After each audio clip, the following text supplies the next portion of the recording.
Good morning students. आज हम कक्षा 10 विषय गणित के अंतर्गत ठोस आकृतियों का पृष्ठीय क्षेत्रफल और आयतन से संबंधित अध्यापन करेंगे। सबसे पहले बच्चों आपको समझना होगा कि आकृतियां, ठोस आकृतियां और समतल आकृतियों में क्या अंतर है। आप छोटी कक्षाओं से ही कक्षा 2, 3, 4, 5, 6 और 10वीं तक पढ़ते आ रहे हो और लगातार आपने समतल आकृतियों के बारे में पढ़ा है और बीच में ठोस आकृतियों के बारे में भी पढ़ा होगा।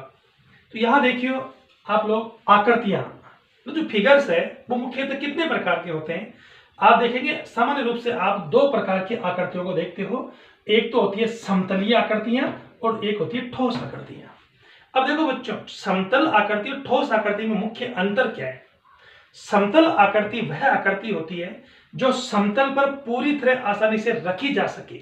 जैसे देखो, मैं एक एग्जांपल लेता हूं। ये आपके सामने एक कागज है, इसकी आकृति कैसी है आप देखो बच्चों। ये क्या है, एक आयताकार कागज का टुकड़ा है, आयत है एक तरह से।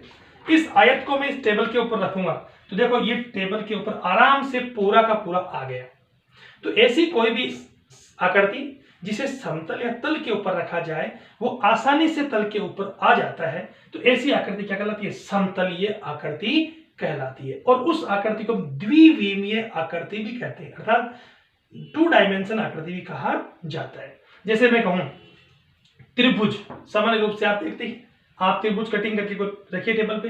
त्रिभुज है, आयत है, वर्ग है, वृत्त है ना, चतुर्भुज है, समचतुर्भुज है, समांतर चतुर्भुज है। ये जितनी भी आकृतियां हैं ये सब आकृतियां क्या कहलाती है बच्चों, समतलीय आकृतियां। अब देखिए, समतलीय आकृतियों का हम ज्ञात करते हैं क्षेत्रफल। ध्यान देना, क्या ज्ञात करते हैं, क्षेत्रफल। जबकि हमारा जो पार्ट है उस पार्ट का नाम क्या है, सरफेस एरिया एंड वॉल्यूम, पृष्ठीय क्षेत्रफल एवं आयतन। पृष्ठों का क्षेत्रफल, यहां पर कोई भी ठोस आकृति होगी उस पे हमेशा पृष्ठीय क्षेत्रफल आएगा। और पृष्ठीय क्षेत्रफल का मतलब होता है उस ठोस आकृति में जितने पृष्ठ है प्रत्येक पृष्ठों का क्षेत्रफल ज्ञात करके सब पृष्ठों के क्षेत्रफल को जोड़ दिया जाए तो वो कहलाएगा पृष्ठीय क्षेत्रफल। क्या कहलाएगा, पृष्ठीय क्षेत्रफल। जबकि समतलीय आकृतियों में हम क्या करते हैं, केवल क्षेत्रफल शब्द का मिलत। क्यों, क्योंकि उसमें केवल एक ही पृष्ठ होता है। जैसे आयत का आप क्षेत्रफल ज्ञात करेंगे तो आपको आयत की लंबाई दी होगी, आयत की चौड़ाई दी होगी, तो सीधा लंबाई गुना चौड़ाई आप इसका क्षेत्रफल ज्ञात करेंगे। जबकि कोई ठोस आकृति होगी तो क्या ज्ञात करेंगे, उसका पृष्ठीय क्षेत्रफल। अब बात करते हैं हम आयतन की।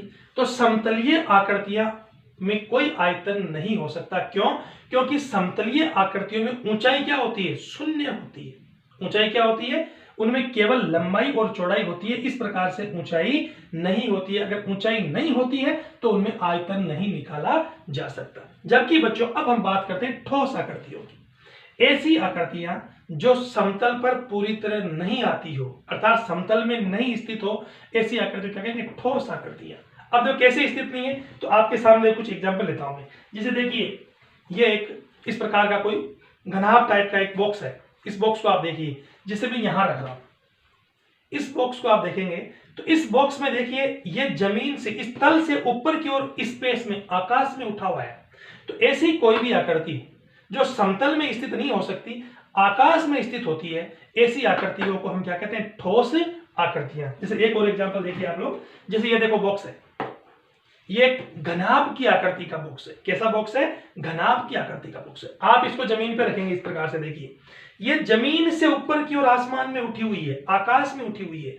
तो ठोस आकृतियां उन आकृतियों को कहा जाता है जो एक समतल में स्थित नहीं होती है, वह आकाश में स्थित होती है। जमीन से टच तो है लेकिन ऊपर की ओर आकाश में उठी हुई है, ऐसी आकृतियों को हम क्या कहते हैं, ठोस आकृतियां या त्रिविमीय आकृतियां। अब देखो, ठोस आकृतियां मुख्यतः आप दैनिक जीवन में कौन कौन सी आकृतियां देखते हो। जैसे माचिस की डिब्बी है, ईंट है, आपके कमरे जो कमरा है आपका, आपकी पानी की टंकी है, कोई आपकी अलमारी है, कोई बड़ा बक्सा है, इस प्रकार की सारी आकृतियां। आपकी गेंद है, बड़ी बॉल है, वॉलीबॉल है, फुटबॉल है, बास्केटबॉल है, इस प्रकार की आकृतियां। आपकी बेलन है, सिलेंडर है, कोई पाइप है ना, इस प्रकार की सारी आकृतियां आप दैनिक जीवन देखते हो। तो ठोसों में कौन कौन सी आकृतियां हुई, घनाभ। देखो ये घनाभ, ऐसी आकृति। जैसे मेरे हाथ में ये एक डब्बा है, आप देखिए इस डब्बे को, जैसे कोई चप्पल या जूतों का डब्बा हो सकता है। इस डब्बे को आप देखेंगे तो ये देखो एक ठोस आकृति है। इसमें कुल कितने पृष्ठ है, इसमें बच्चों 6 पृष्ठ है। कौन से पृष्ठ, देखो एक तो आपके सामने का ये पृष्ठ है और ये पृष्ठ कैसा है, आयताकार। तो घन और घनाभ में आप अंतर समझेंगे। ये आयताकार पृष्ठ है और इसके इधर वाला पीछे वाला पृष्ठ, तो ये पृष्ठ और ये पृष्ठ दोनों क्या है, समांतर षटफलक पृष्ठ है, समांतर षटफलक पृष्ठ है दोनों, और दोनों सर्वांग एक समान पृष्ठ है। तो एक एक दो, एक जोड़ा हो गया युग्म, एक ऊपर वाला एक ही नीचे वाला, एक जोड़ा ये हो गया, एक इधर वाला एक इधर वाला, एक जोड़ा ये हो गया। बताओ कुल कितने जोड़े हुए घनाभ में? घनाभ में 3 जोड़े हुए पृष्ठों के, 3 जोड़े, इसका मतलब कितने हुए, 6 पृष्ठ हुए। तो इस घनाभ में पृष्ठों की संख्या कितनी है बच्चों, 6 पृष्ठ हुई। तो घनाभ एक ऐसी आकृति है जिसका प्रत्येक पृष्ठ आयताकार होता है। कैसा होता है, आयताकार होता है, और उसमें दो दो युग्मों के 3 जोड़े होते हैं, और 3 जोड़े आपस में कहते होते हैं समांतर षटफलक जोड़े होते हैं। अब देखिए इसमें इस प्रकार से ABCD, ये इसका सामने का और इसके पीछे का हो जाएगा। इसी प्रकार से आप देखेंगे BFGC, इसी प्रकार से आप देखेंगे यहां से देखो AEHD, इस प्रकार से कुल मिलाकर आप देखेंगे कितने पृष्ठ है, इसमें 6 पृष्ठ है। फिर देखो बात करते हैं घन की। तो घन और घनाभ में केवल इतना ही अंतर है कि घनाभ की लंबाई, चौड़ाई और ऊंचाई तीनों अलग अलग होगी, क्योंकि उसके आयताकार पृष्ठ होंगे। जबकि घन में क्या होगा, घन के अंतर्गत घनाभ ही है वो, लेकिन घन में होगा क्या, घन की लंबाई, चौड़ाई और ऊंचाई तीनों आपस में क्या होती है, बराबर होती है। लगभग आप इस डब्बे को थोड़ा, ये है तो घनाभ, लेकिन आप चौक का डब्बा याद करो, क्लास में पढ़ते समय देखा होगा आपने, चौक का डब्बा होता है ना, या आप डाइस जैसे सांप सीढ़ी खेलते हो, लूडो खेलते हो या कोई खेल खेलते हो, तो जो डाइस होती है, जो पासा होता है, वो भी क्या होता है, एक घन के आकार होता है। तो घन ऐसी ठोस आकृति है जिसका प्रत्येक पृष्ठ वर्गाकार होता है और सारे के सारे पृष्ठ 6 के 6 पृष्ठ क्या होते हैं, एक समान होते हैं। ऐसी आकृति क्या कहते हैं, घन कहते हैं। फिर तब बेलन, तो इस प्रकार की सिलेंड्रिकल आकृति जो होती है वो क्या कहलाती है, बेलन कहलाती है। देखो बच्चों, जिस प्रकार से ये छोटा डब्बा है, इसको आप देखिए, ये क्या है, एक बेलनाकार आकृति है, बेलन की आकृति है। कोई खोखला पाइप आपकी छत से नीचे पानी का जो पाइप लगा होता है ना, वो भी क्या होता है, बेलन के आकार का होता है। जैसे गोल कोई टंकी होती है, वो भी क्या होती है, बेलन के आकार की होती है। इस बेलन में नीचे का पृष्ठ वृत्ताकार, ऊपर का पृष्ठ भी क्या होता है, वृत्ताकार, और बीच की सतह होती है। अगर जो मैं यहां से खोल दूं, इस सतह को खोल दिया जाए, जैसे ये मेरे हाथ में कागज का टुकड़ा है, इस कागज का भी कैसा दिख रहा है आपको, आयताकार। अगर मैं इसको इस प्रकार से घुमाऊं तो आप देखेंगे ये एक बेलन के वक्र पृष्ठ बन गया। क्या बन गया बच्चों, एक बेलन का वक्र पृष्ठ, नीचे ढक्कन लगा दो, ऊपर ढक्कन लगा दो, एक टंकी बन जाएगी। इसे हम कहते हैं बेलन। तो ये भी एक ठोस आकृति है। इसी प्रकार से गोला, आपने कोई बॉल देखी होगी, कांच की छोटी गोलियां देखी होगी, वॉलीबॉल, फुटबॉल, गेंद, क्रिकेट की गेंद, है ना, कई प्रकार की आपने देखी होगी। जिससे ये देखिए आप लोग बच्चों, इस बॉल को देखिए, ये क्या है, ठोस आकृति है। कैसी है, ठोस। आप इसको किसी तल में रखेंगे तो ये क्या होगा, आकाश में स्थित होगा। इस तल में स्थित नहीं होगा, आकाश में ऊपर की ओर उठा होगा। ये भी एक 3D आकृति है। इसको हम क्या कहते हैं, गोला। क्या कहते हैं बच्चों, गोला। फिर आता है शंकु। अगर आप जिस प्रकार से आपने पेंसिल को छोला होगा, आप बाजार से पेंसिल खरीद के लाते हो, जो जिससे आप चित्र वगैरह बनाते हो, उस पेंसिल को आप छोलते हो और आगे से वो उसकी नुकीला जो हिस्सा होता है इस प्रकार का, ऐसी आकृति को हम क्या कहते हैं बच्चों, इसको कहते हैं शंकु।